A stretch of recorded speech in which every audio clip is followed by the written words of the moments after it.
Hello, my name is John, and today we'll be reading Thank You, Stephen Colbert by David Limbaugh on Townhall, posted May 5th, 2017.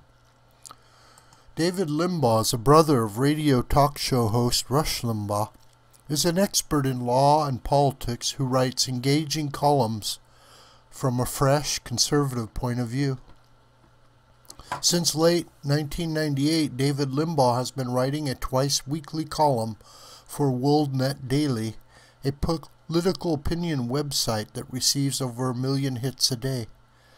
David Limbaugh's writings also regularly appear in the Washington Times. I oppose the push to remove the Late Show comedian Stephen Colbert from the air because of his obscene tirade against President Donald Trump. In fact, I wish a video of his boorish diatribe would go viral. The best remedy against the political left's ongoing crusade to remake America in its own vulgar image is maximum exposure of its irrationality. If you haven't seen Colbert's rant, please watch it. It's titled, "This Monologue Goes Out to You, Mr. President," on YouTube. There was nothing funny about it. There was nothing clever. It was just one shallow insult after another. I fail to understand the appeal of these obnoxious, mean-spirited leftist comics whose fawning, sheep-like audiences are about as discriminating as a glutton at a buffet table. They wouldn't clap more if responding to applause cards, but in fairness, that's probably because they wouldn't be able to read them. It's not just the comedians. The left has simply gone nuts, even more than usual. Liberals would have us believe that it is because of Trump's policies or his character. But he's done nothing other than what he promised on immigration and many other issues. The real reason is that they have lost power. They have lost the presidency after basking in Obama for 8 years. Are they seriously claiming that Trump is too crude for them? The left, the masters of vulgarity and the steadfast opponents of fixed moral standards? By what standard do they condemn Trump? They say they abhor Trump because he disrespects women, yet they worship the most notorious womanizer of all time, Bill Clinton. Give me a break. Yes, liberals would have us believe that they are highly respectful of women and that their respect transcends partisan politics. But for the left, nothing transcends party politics. Liberals like women, gays, and ethnic minorities, except when they're conservative. Liberals routinely treat pro-life women as traitors to their gender. CBS News anchor Gayle King recently thanked Ivanka Trump for agreeing to an interview, calling her Mrs. Kushner. A faux pas she's most likely would have been mortified over had someone on the right uttered it.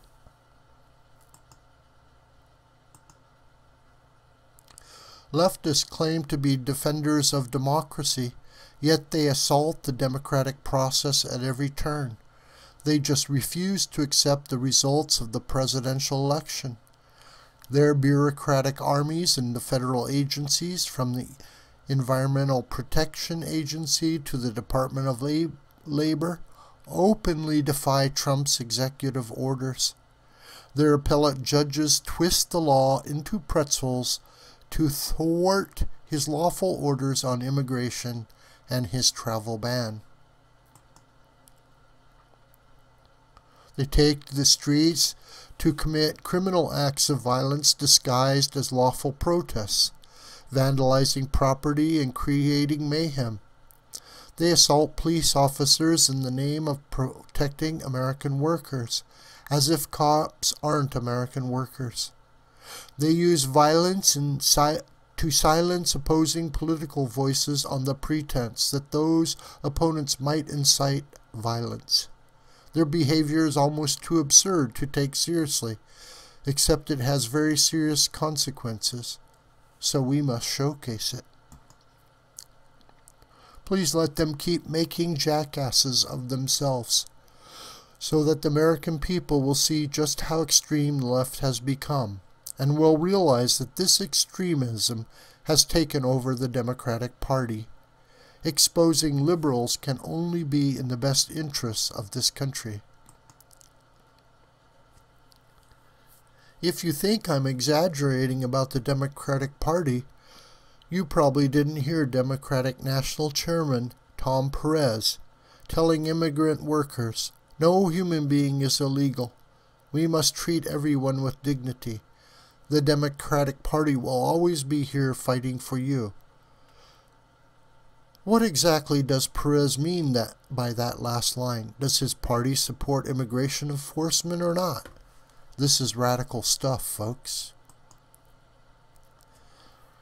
But it's no worse than liberal media's ghastly behavior at the White House Correspondents' Association dinner. It's no worse than Democratic Representative Maxine Waters saying it's absolutely racist for Trump to be hard-nosed on immigration, and saying Trump is a disgusting, poor excuse of a man. It's no worse than Democratic Senator Cory Booker's saying the GOP healthcare bill would mean death if it were to become law, or than House Minority Leader Nancy Pelosi saying the bill is stupid, a moral monstrosity that will devastate seniors, and a very sad, deadly joke.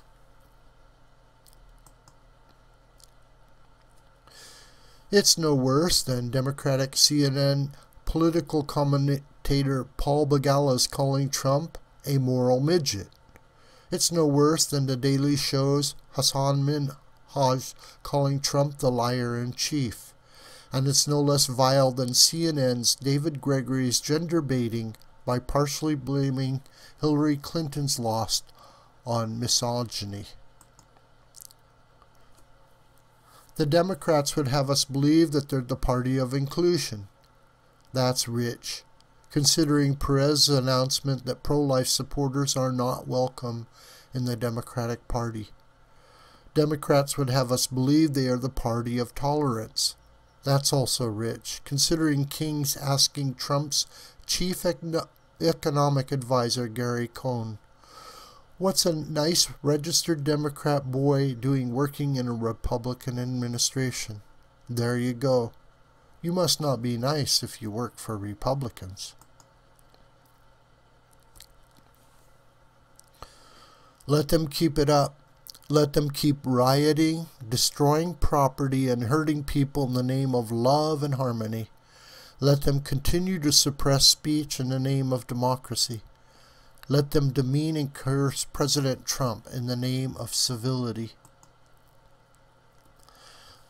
This is a very kind of childish insolence that led to the American people's rejecting them and electing Donald Trump in November. Please keep it up, ladies and gentlemen, and we'll just further build our coalition. America will be better off for it, and we thank you for that. This video is a production of the School of the White Crane. You can reach me through commentary on this video or in my Gmail listed here. Please share this video with friends and family and on social media. May God richly bless you.